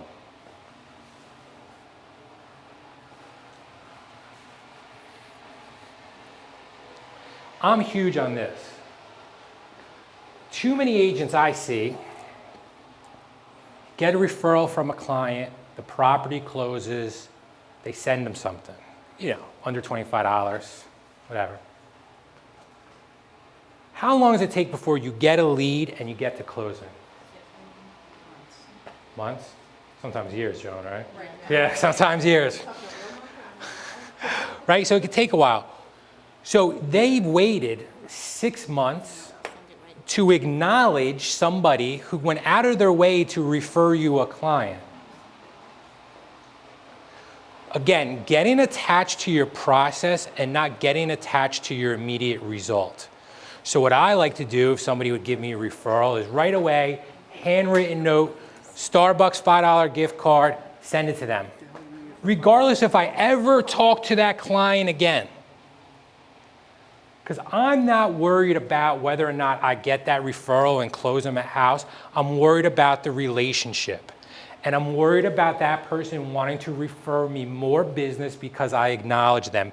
Maslow's hierarchies of needs, one of the second, third things is about being acknowledged, being involved. How many other referrals in that 6 months could you have lost out on because you didn't take the time to acknowledge it? Don't wait for closing. Yeah, Chris. I do 25, and I read at the top of the file. As soon as I don't even go out on the listing, and it's already in there. Yeah, As soon as they tell me how they got the lead. 100%. 25, Yeah. 25, I buy them ahead of time, they're right at my desk, I pull them out, I don't have Yep. to go buy it. I do the same thing, and I would use a $5 Starbucks gift card, a business gift card. You get it. It's branded to me. It would have my logo on it. It would have my name, handwritten note. Thank you so much for thinking of me. Coffee on me. Something I've been seeing, and we had an agent in our East Brunswick office do this, and I thought it was fantastic about staying in front of your past clients. Where are most of your past clients and sphere right now? On social media. Right? When I got my real estate license in 2006, like, Carl, make a list of everybody you know, mail them a card. I'm like, I'm my friends. I don't know anybody. Right now, your whole sphere and past clients are on Facebook. Another thing is take your online relationships offline. So what do I mean by that is if you haven't already in Facebook, I would set up a list with all your past clients. So you could go to that list and you could just go on their feed and see what they're doing. So what I do with that, if I see a past client, and let's just say a past client just had a big moment in their life, hopefully not buying or selling a house, though, Mark, But let's just say they had a big moment in their life, grandchild, something happened, you call them. Just got their real estate license. Got one of them. Yeah, oh yeah, everyone's got one of them right now. Right, but a big moment in their life. It's got two of them in the last. Mark, it's because you made it look so easy. That's what I tell agents. So you want to take online, offline. Send them a handwritten congratulations, send them a onesies, whatever it might be to acknowledge what they're having. But when you take online to offline, it's a game changer. It shows you care. They're going to give you everything to follow up about. I mean, more people, some more than others, jeez. right? But something could be going on, a kid could be graduating college, something, kid's birthday. Send a happy birthday card to your client's child.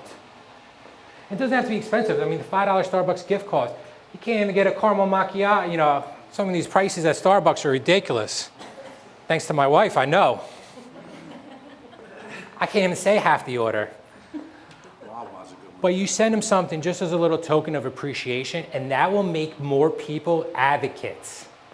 So again, take off online, offline. October client party, we talked a little bit about that. I'm going to send these slides out, but these are just some of the things that you could be doing. If you haven't already, a great place to start to market your past clients for a price cheaper than anywhere else, the Personal Marketing Company. You can send out really nice branded newsletters that you get in the mail for such a low cost. I don't even know how they do it because they have such mass. But the Personal Marketing Company is such a great place. Once a quarter, they'll send out a really professional looking newsletter for you. Any questions about this?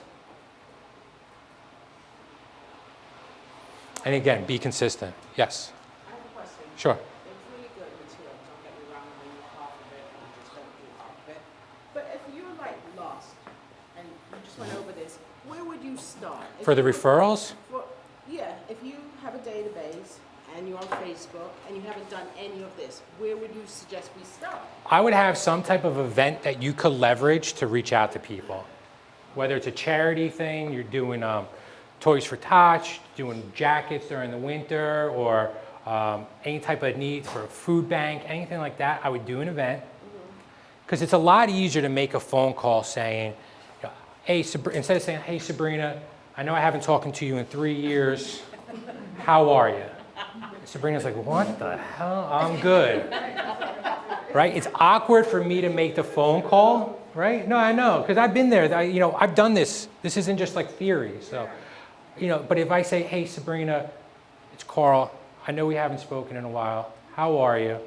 By the way, we are running an event for the local food bank. If you have any canned foods or anything, you can drop them off at the office, or I could pick them up. I just want to reach out to everybody because I'm passionate about doing this. That's a lot less awkward phone call for me to make, and it's a lot less awkward of a phone call for Sabrina to get. Whether it could be something for the town, getting the coat drive. So we do the coat drive, and we have people coming from out of town because in the town because we're marketing just to drop it off. Right? It's just another way for everybody in town to know our company. So that's a great question because you're right. You can listen to all this, but where do you start? What's step one? Yeah. Yeah. Yeah. It's dependent on the event, but yeah. But yeah, we make it drop-off points and stuff like that. Yep. All right, step 5, online and social media. My most hated one, but it works. Again, where are your past clients' referrals and sphere? They're online. I got a request for someone to, just the other day I got a DM from somebody on Facebook I went to high school with, who I haven't talked to since high school, looking to buy.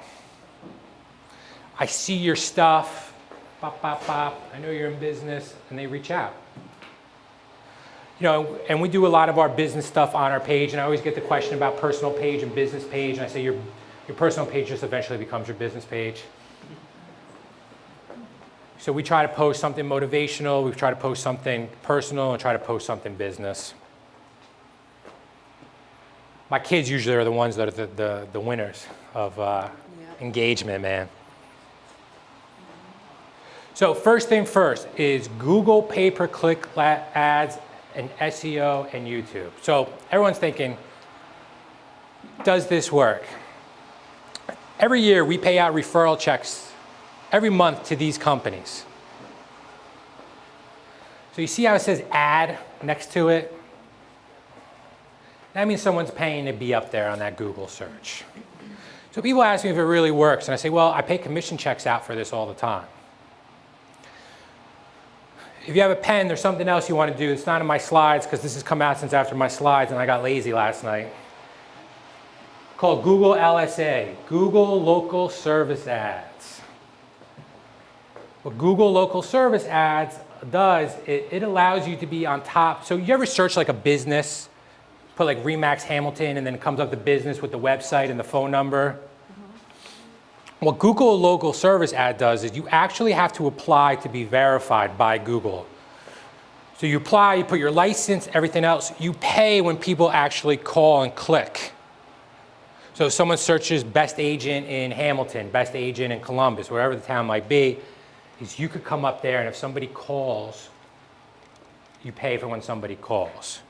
Listen, is every lead going to be a home run? But no, but if you show me a source that is, but people are getting come list me leads off of that.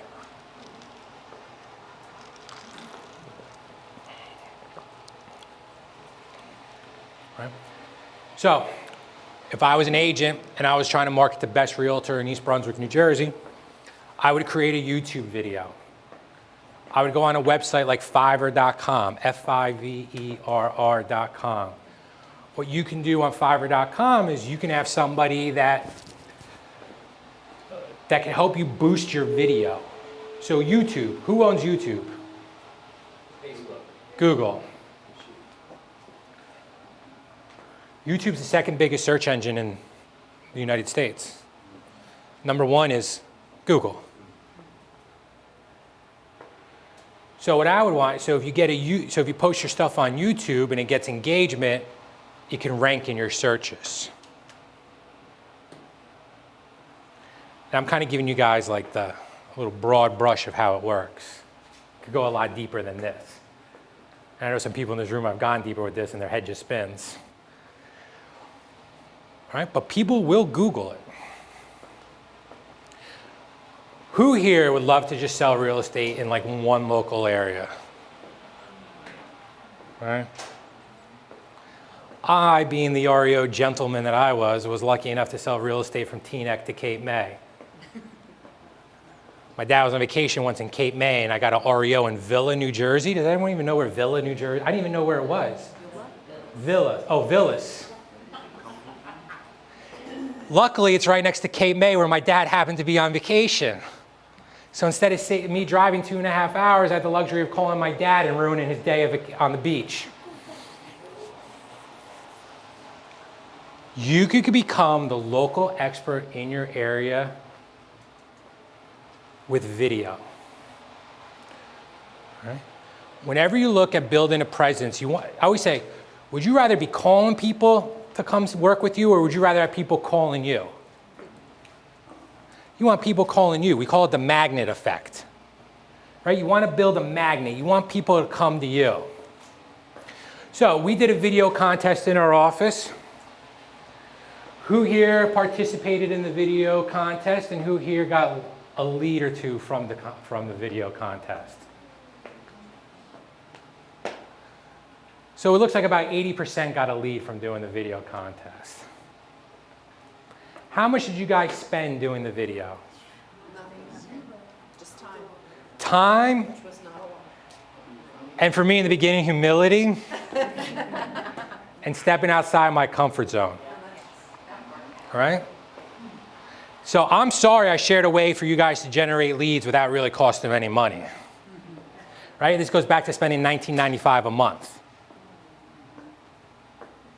So when you do the video, you can do a non-branded real estate page, Robinville Specialist, Central Jersey Real Estate, whatever it might be. You want to post it on that business page. Newsflash, nobody's going to see it. Wow, Carl, that's a great technique. You're telling me how to post things that nobody's going to see. Because on a business page, Facebook's not going to show it. Who here thinks Facebook is a company that wants to make profits?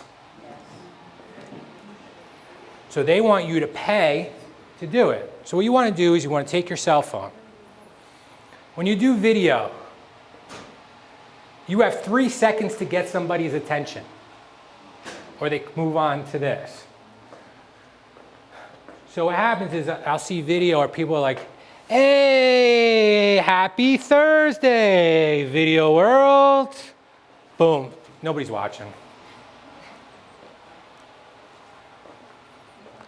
Hi, everybody. It's Carl Sanfilippo. I got a long last name. That's more than 3 seconds, right? They're off to the next video. It's a race and a competition for the eyeballs, and it's never been as crowded as it is now. Right? You always want to start with some type of hook. 22 houses that sold for over list price in your neighborhood today. Hi, everybody. It's Carl Sanfilippo with RE/MAX. Right? You want to use some type of hook, get people involved in the video. So you put it on your business page, share it to your personal page, and then what you do is this, is on your business page, you boost that post. It could be a market update, it could be you at the town fair, it could be anything. Talking about the market, things you see sellers are facing in this market. Learn how to sell your house during a pandemic. 3 tips to make your sale as easy as possible. Hey everybody, it's Carl Sanfilippo. Right, you gotta play around with these hooks. You put it on your business page. Let's just say you're focused on Ewing. You can just spend $5 a day and just have that video boosted around the Ewing community as an ad. So what happens is this, they get your postcard. They've seen your signs. Your signs are your billboards, right? Or we say your for sale signs are your billboards. They see your billboards around in the yard, and then they see that video on their social media feed. Are people spending more or less time on social media? More. Does anyone here get the alerts on Sunday of how much time they spend on their phone and they get depressed? I'm like, that can't be right. There must have been an app running in the background that kept this thing going. Right? But this is how you're starting to connect the dots. This is how you're marketing at a high level.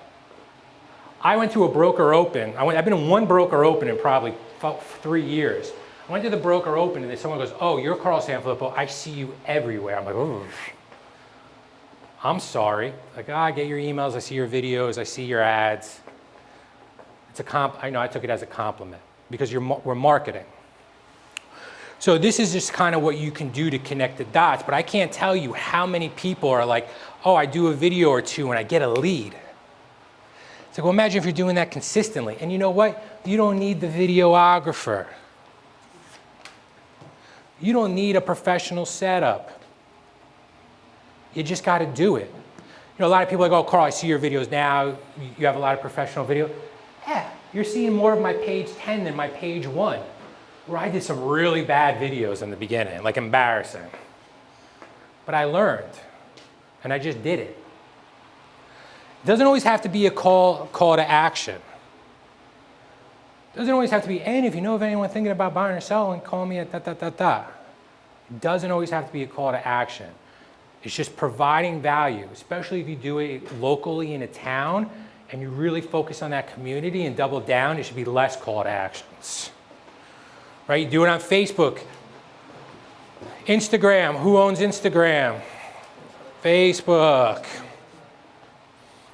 You know what I do with videos? So I'll take that video. You know the video will have a link. So the Facebook page will have a link that goes to that video. I'll send out an email blast with a video. They click to play the video. It plays my Facebook video. It goes to my page. They don't have to be my friend to see it because it's public.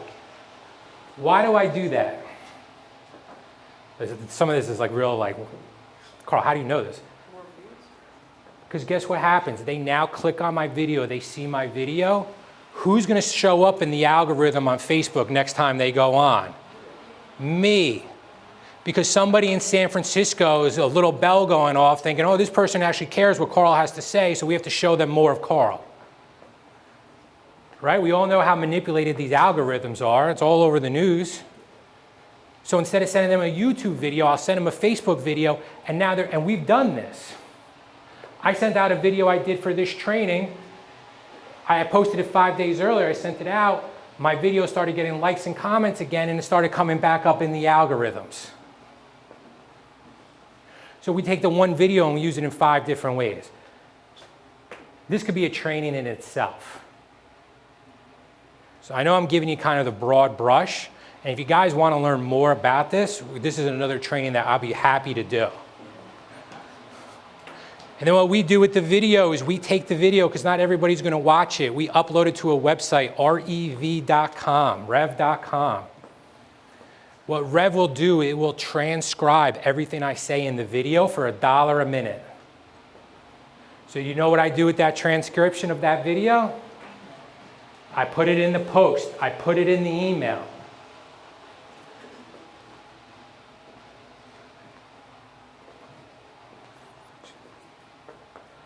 So these are what we do to, it becomes it. Boost it to the targeted area.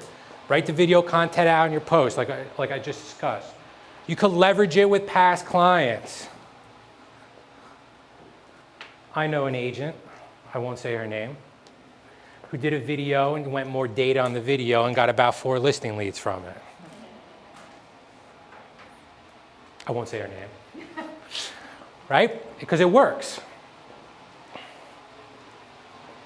Facebook ads, seller seminars.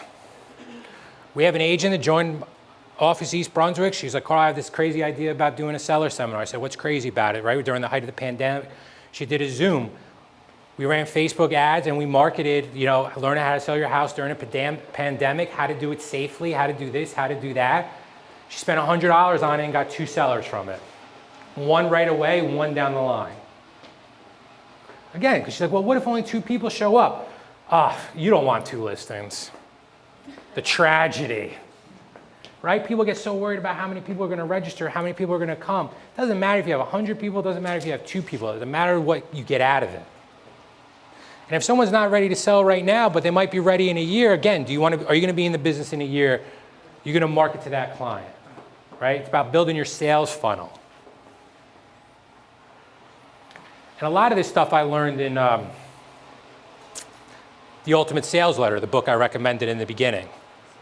All right, so people are thinking, Carl, how do you do all this? You need like a full-time, this is like a full-time job, right?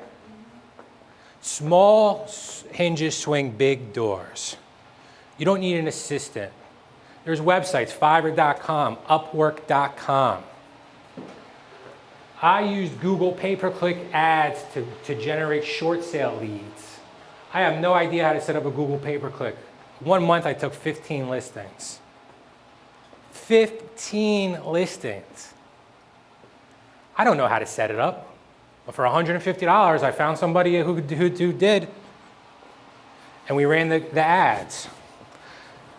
So my little advice too about working with and not all these virtuals are overseas. You could get people on Fiverr who live in Massachusetts, who live in Texas, anywhere, India, Pakistan. There's talent across the world. So what I did, this is my process of how I would hire people, is I would put a job out there, a small job, say some 20, 30 bucks, something I needed done. I would give the job to 3 people. So I'd pay for it 3 times, cost me $60. I think Matt, I was sharing this with you the other day. And then what I would do is, whoever did the best job, I knew who to go back to. So yeah, maybe I spent a little bit more money in the upfront to get it done, but now I could go back and I knew I was getting the pricing I wanted to from that person to do editing or whatever it needed, graphics.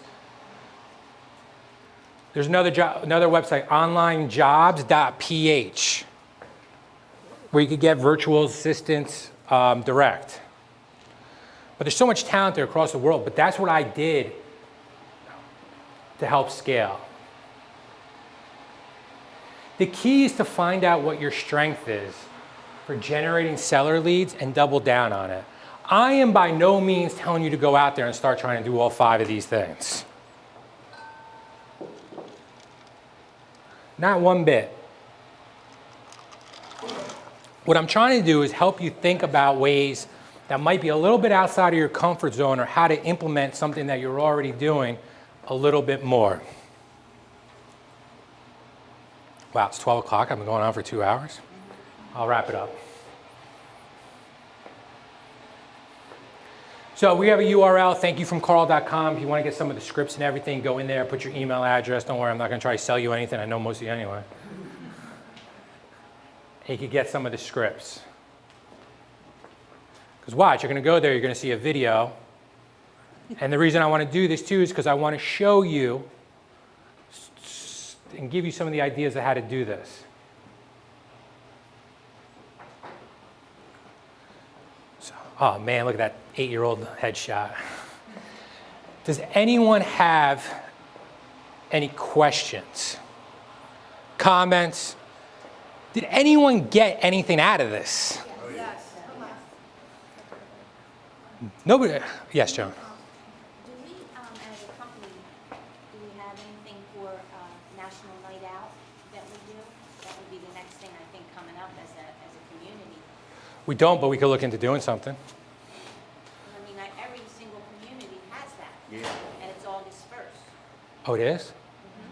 So August 1st every year, obviously they didn't do it last year. Right. Police stations, right? I don't know where. They do them all over. Every single state has some National Night Out.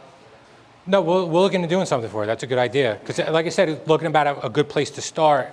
That's why I was saying Community. something that's a community, that's a big deal. And I know, I just got notified that Kiwanis is doing it, so I know that it is on this year in Ewing anyway. Good. No, we'll definitely, we'll do something for it. Italian festival is good too, stuff like If that. they're gonna do it. Yeah. But there's always things, you'll start noticing now, like things that you can leverage and reach out to your past clients about. It doesn't always have to be about real estate. People know you're in real estate. It's just about staying top of mind. Any other questions? You said something about doing a class, an additional class on online and social media, and you have another program that you have? Yeah, we're gonna, in July, keep an eye out. We're gonna do a Facebook ads class. Okay, cool. We'll build off of it. I don't know about you guys, but it feels good to do this in person again. Yeah.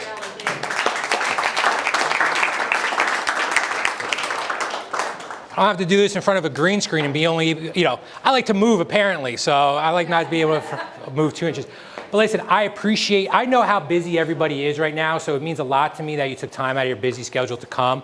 I hope you got some value out of it. This is our first back, but we are going to keep doing these trainings in person, so keep an eye out. And thanks again, everybody. Thank